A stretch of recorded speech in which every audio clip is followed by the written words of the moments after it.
Il est clair qu'on va vers une fonte de la calotte du Groenland, mais si le modèle surestime ou sous-estime l'accumulation de la neige, ça pourrait impacter fortement la hausse du niveau des mers. On a besoin de données de validation, évidemment, pour valider le modèle. Ça, c'est l'intérêt scientifique que je vois dans l'expédition Nanook.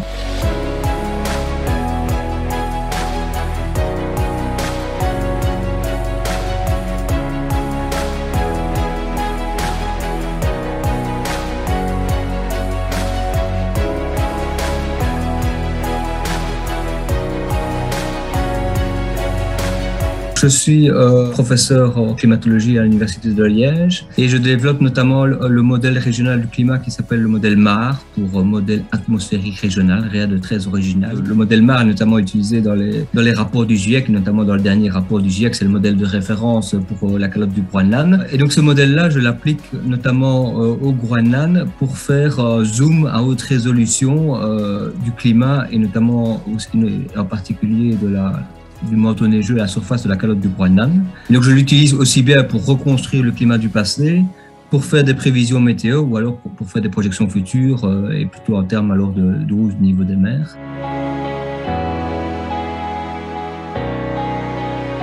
Si je me rappelle bien, en fait, c'est via Jason Box, qui est un Américain à l'origine, mais qui travaille à Copenhague, s'occupe principalement des stations météo sur la calotte du Groenland. L'intérêt ici que je vois dans ce projet, on a besoin de données de validation, évidemment, pour valider le modèle. Alors, le problème qu'on a au niveau du Groenland, c'est qu'on a quelques données, déjà, on a des données ponctuelles, quelques points sur la calotte à tout casser, où on a une idée de la quantité de neige qui arrive sur la calotte et puis qui va fondre en été, mais en fait, on a un relevé par an et on a un relevé à la fin de l'été. Donc, c'est-à-dire que la neige d'hiver a fondu, peut-être une partie aussi de la glace qui était en dessous a fondu aussi. Si le modèle ne correspond pas à ce point d'observation, on ne sait pas si c'est parce qu'il sous-estime l'accumulation de neige en hiver ou s'il surestime la fonte en été.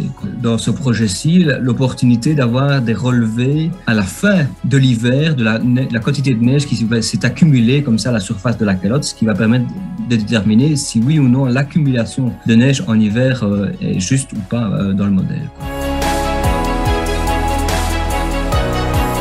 Donc ici, il y a deux choses qui m'intéressent. C'est tout d'abord la région qui est traversée par l'expédition Nanook, qui est une région où il y a peu ou pas de stations météo. Et donc évidemment, c'est l'occasion d'avoir des observations météo dans cette région-là. Et surtout, ça va permettre d'avoir une estimation de ce qui se passe à la fin de l'hiver, donc d'avoir une idée de la quantité de neige qui s'est accumulée au cours de l'hiver. Et ça, il n'y a quasi aucune observation. Ça, c'est l'intérêt scientifique que je vois dans l'expédition Nanook. Et alors, comment ça va se faire? Il faudrait, au cours de l'expédition, il faudrait creuser le manteau neigeux, ça va permettre d'avoir une idée de savoir quelle est la quantité de neige qui s'est accumulée pendant l'hiver.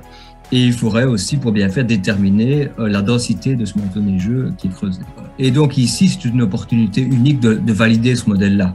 Et il faut savoir qu'évidemment, le modèle MAR va faire des projections futures. Il est clair qu'on va vers une fonte de la calotte du Groenland, mais si le modèle surestime ou sous-estime l'accumulation de la neige en hiver, ça pourrait impacter fortement la hausse du niveau des mers et donc les projections futures de niveau des mers qui sont données par le GIEC. Donc, indépendamment de ça, de la calotte polaire et de la hausse du niveau des mers, on a mis en évidence un fort intérêt éolien au sud du Groenland, en fait, où là-bas, on a un vent permanent qui descend de la calotte. Donc, on observe des vitesses de vent énormes et qui sont vraiment permanentes par rapport à ce qu'on peut observer ici. Et donc, on a mis, avec mon collègue Damien Ernst, on a mis en évidence un fort intérêt éolien pour cette région-là. Et du coup, pour valider notre modèle, parce que de nouveau, il n'y avait aucune observation, il n'y a pas de village là-bas, pas de station météo, il n'y a rien du tout. On a été installer quelques stations météo dans cette région-là. Le problème, c'est qu'il y a tellement de vent là-bas que nos stations météo sont tombées par terre,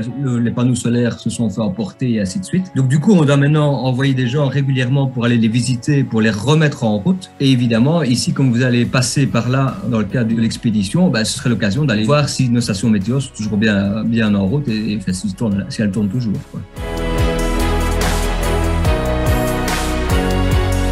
en particulier, c'est le cas au Groenland. Ça veut dire qu'au Groenland, en fait, il n'y a personne qui vit sur la calotte en permanence. Par rapport à l'Antarctique, où l'Antarctique, il y a des bases et ainsi de suite. Au Groenland, il n'y a personne qui est sur la calotte. Les seules mesures qu'on a au niveau du Groenland, ça se limite à des données satellites qui sont sensibles aux nuages et ainsi de suite. Ou alors une trentaine de stations météo réparties sur une superficie qui fait 4 à 5 fois la France. Donc évidemment, c'est pas une trentaine de stations météo qui vont représenter le climat là-bas. Et donc les aventuriers, en fait, ils vont aller dans des zones où la plupart du temps, il y a encore personne qui n'a jamais été.